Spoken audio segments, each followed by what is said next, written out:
What if the legends whispered in dark alleys were not just stories, but warnings? In the shadows of anime cities, urban myths are not forgotten. They breathe, they hunt, and they wait for the careless. Tonight, I will take you into the neon-lit streets where truth and nightmare blur, where ghostly figures walk among the crowd, unseen yet always present. Do not look away, because every second matters. And by the end of this video, you may never see your own city the same way again. Beneath the bright signs and endless noise of the city, there are streets where people disappear without explanation. One such place is a narrow road known by locals as the Silent Lane. It stretches only 200 meters, yet those who dare walk through it at night report footsteps echoing behind them, always just a step too close. A university student once described how she felt breathing on her neck, though the lane was completely empty. She broke into a run, her shoes striking the wet pavement, yet the footsteps matched her pace until she reached the other side. But it was not just sound that haunted her. She swore that midway, when the single dim lamp flickered, she saw the shape of a man standing at the far end, his head tilted unnaturally, eyes reflecting a pale light that did not belong to the street. She looked away for 1 second, and when her gaze returned, the figure was standing only a few meters away. She screamed and fled, collapsing onto the main street, where cars and people blurred past her. No one else saw the man, no one believed her. But after that night, she refused to ever step into the Silent Lane again. The most terrifying part is that her story is not unique. Others have reported the same tall shadow, the same flickering lamp, the same feeling that the lane itself is alive and hungry. It is whispered that once you hear those footsteps, the city marks you, and sooner or later, no matter how crowded the streets are, you will find yourself alone again, with the same sound behind you, closing in. In the heart of the city lies a subway station that should have been forgotten. Officially, it was shut down decades ago after a tragic accident where a train derailed deep underground, leaving dozens trapped in smoke and fire. But late at night, when the last trains run almost empty, passengers claim they have seen doors slide open to a platform that does not appear on any map. The sign above it is cracked, the letters almost erased, and the air pouring in smells of rust and burning oil. A businessman, returning from work long past midnight, described how the train he boarded slowed unexpectedly and stopped at this nameless station. He felt a pull, as if something compelled him to step out. He resisted, but others on board, expressionless and pale, rose silently and shuffled through the doors. Their movements were sluggish, their clothes torn and burned, as if they had been frozen in the moment of their deaths decades earlier. When he looked closer, he realized none of them were breathing. He gripped the metal bar until his knuckles whitened, refusing to follow. Then he saw the conductor at the far end, his uniform charred, his face hidden under the brim of his cap. The man raised a gloved hand and pointed directly at him, as if summoning him into the darkness. With sudden force, the businessman pulled the emergency lever, and the doors snapped shut just before a pale hand brushed against his coat. The train roared forward again, and when it emerged into the next station filled with bright lights and real people, he collapsed onto the platform. No one believed his story. Yet weeks later, he disappeared during another late-night commute. His name added to the whispers of those who boarded the ghost station and never came back. Some say if you hear an extra stop announced on the train, one that should not exist, you must never look outside, because if you do, they will see you too. High above the busy streets, among towers of glass and steel, there is an apartment that no one dares to rent. From the outside, it looks ordinary. Windows curtained, balcony empty, a place you would never notice unless you knew the truth. Tenants who have lived there speak of a woman who stands at the edge of their bed every night, her long black hair dripping as if soaked in rain, though the room is always dry. Her face is hidden, but her breathing is heavy, ragged, filling the silence until dawn. One couple tried to ignore it, convincing themselves it was only stress from long work hours. But then they began to find damp footprints across the tatami mats each morning, leading from the balcony to the bed, and then back again. One night, the husband gathered enough courage to confront her. As the clock ticked past 3, the sound of wet feet approached. He sat up suddenly and shouted into the darkness, demanding to know who she was. The figure froze, then slowly turned her head. What he saw was not a face, but a hollow void, an endless blackness where features should have been. The woman leaned closer until the cold dampness of her hair brushed against his cheek, and she whispered something in a language he did not understand. He screamed, waking his wife, but when she turned on the lamp, the room was empty. Only the sheets remained soaked as if pulled from a river. They moved out within days, abandoning their belongings. But the neighbors notice the curtains shift at night, and sometimes, on stormy evenings, they swear they see her silhouette standing on the balcony, staring down at the city below. The apartment remains locked, but every year a new listing appears, always cheaper than the last. as if the city itself is desperate to lure in another soul willing to share the room with her. In a district known for its buzzing nightlife, there is one vending machine that locals avoid after midnight.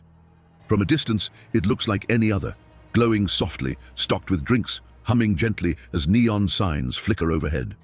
But those who have approached it after the city has grown quiet tell a different story. They say the machine offers cans with no brand, plain silver with a single black stripe. If you insert your coins and take one, the temperature drops instantly, the air becoming heavy and suffocating, as if the alley itself has been sealed off from the world. A young man, curious after hearing the rumors, decided to try it. He pressed the button and pulled out a can that was ice cold to the touch. When he opened it, the liquid inside was thick, metallic, and smelled faintly of iron. He gagged and spat it out, but it was too late. The moment the taste hit his tongue, the humming of the machine stopped, replaced by a low whisper that echoed from within. The shadows in the alley began to shift, elongating unnaturally against the walls. He stumbled back, but his reflection on the glass of the vending machine did not move with him. It stared directly at him, lips curling into a smile he could not recognize as his own. Terrified, he threw the can to the ground, but instead of spilling, the liquid formed a pool that spread toward his shoes, sticky and dark, as if alive. Screaming, he fled the alley, never daring to look back. Yet weeks later, people claimed to see his face faintly imprinted on the vending machine's glass, frozen in that twisted smile. The machine still stands today, buzzing quietly among the ordinary ones, waiting patiently for the next curious hand to reach for a drink it should never taste. Near the edge of the city lies an abandoned school, its windows shattered, the paint peeling in long strips from the walls. Children dare each other to sneak inside, but most turn back after stepping into the courtyard, where the silence is too heavy, and the air smells faintly of mold and chalk dust. The brave few who have ventured deeper speak of a classroom where the desks are perfectly aligned, as if waiting for students who never left. At the front stands a chalkboard, covered in faint writing that reappears no matter how many times it is erased. A pair of teenagers once entered with flashlights, determined to uncover the truth. At first, everything was quiet, but then their beams fell on a figure sitting in the back row. It was a student in uniform, hunched over a notebook, scribbling furiously. They thought it was another dare-taker like themselves, but when they called out, the figure did not move. As they approached, the sound of chalk scratching filled the room, though no one was near the board.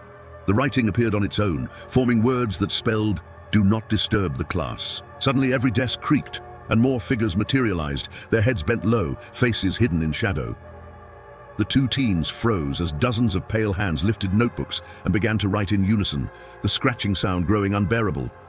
One of the teens bolted, dragging the other behind, but when they reached the hallway, only one of them emerged. The other had vanished, their flashlight left rolling on the floor. The survivor swore that the missing friend's name later appeared on the chalkboard, etched in jagged letters that never faded. Since then, rumors spread that those who disrupt the ghostly classroom become part of the endless lesson, condemned to sit forever among the silent students, scribbling in notebooks that no one will ever read. Hidden beneath the glow of the neon districts is a narrow bridge known only to locals as the Whispering Crossing. During the day, it is ordinary, spanning a quiet canal where the water moves slowly, carrying reflections of the city lights. But at night, when the streets are nearly empty, those who cross hear voices calling their names from beneath the planks. The whispers are faint at first, blending with the rustle of water, but they grow sharper with every step, like claws scratching at the edges of the mind. One salaryman returning home late claimed he heard his deceased mother's voice drifting upward from the dark water. She begged him to look down to see her once more. Against his better judgment, he stopped and leaned over the rail.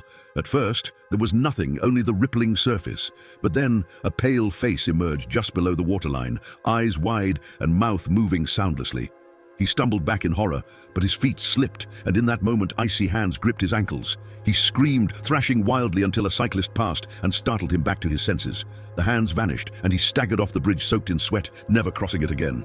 Locals say the bridge chooses its victims carefully. It uses the voices of loved ones, secrets only the dead should know, to lure passers-by into the canal. And if you answer, if you dare to speak back to the whispers, your voice will be added to the chorus beneath, calling out to the next unlucky soul who dares to cross. In a quieter residential district, there is a payphone that never lost its connection, even though the booth has long been out of service. The glass is cracked, the receiver chipped, yet at night it rings, echoing down the street when no one is around. Those who answer report hearing a voice that knows their name, their secrets, and their fears. Sometimes it sounds like a loved one, sometimes like a stranger. But it always asks the same question. Do you remember what you did? One night, a young woman on her way home decided to pick up. She heard her own voice on the line, sobbing, confessing things she had never told anyone.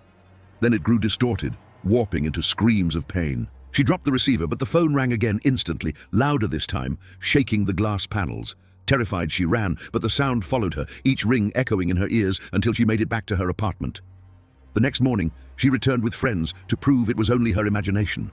But when they reached the booth, the glass was shattered, the receiver swinging freely.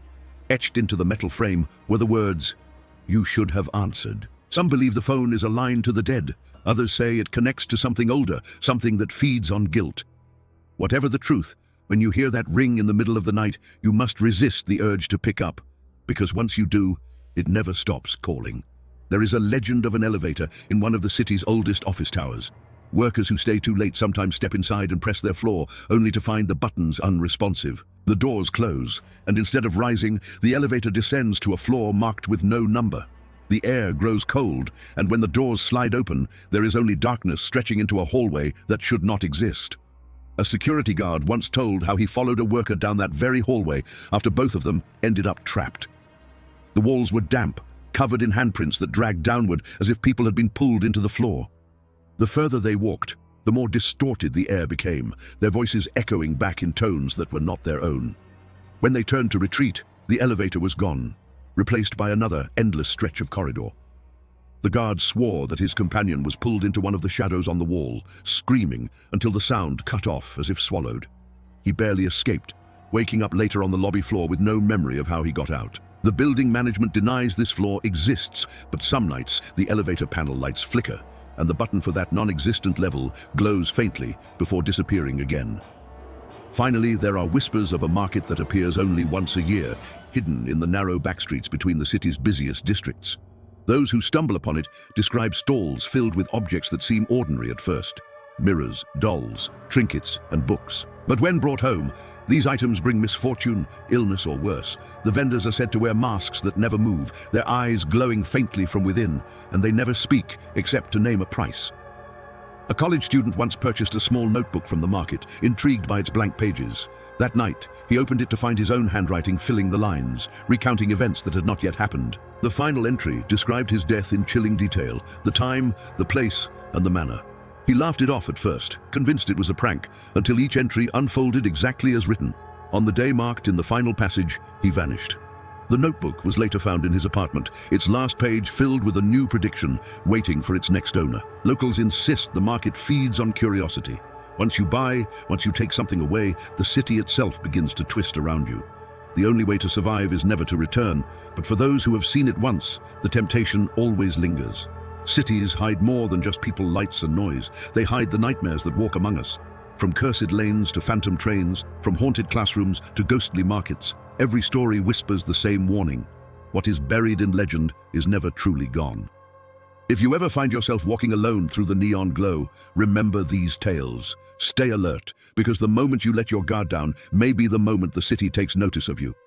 If you enjoyed these stories and want more nights of terror, do not forget to subscribe, like, and share this video, and keep watching. More chilling tales are waiting for you in the next videos linked here at the end. Until then, keep the lights on, and never trust the shadows.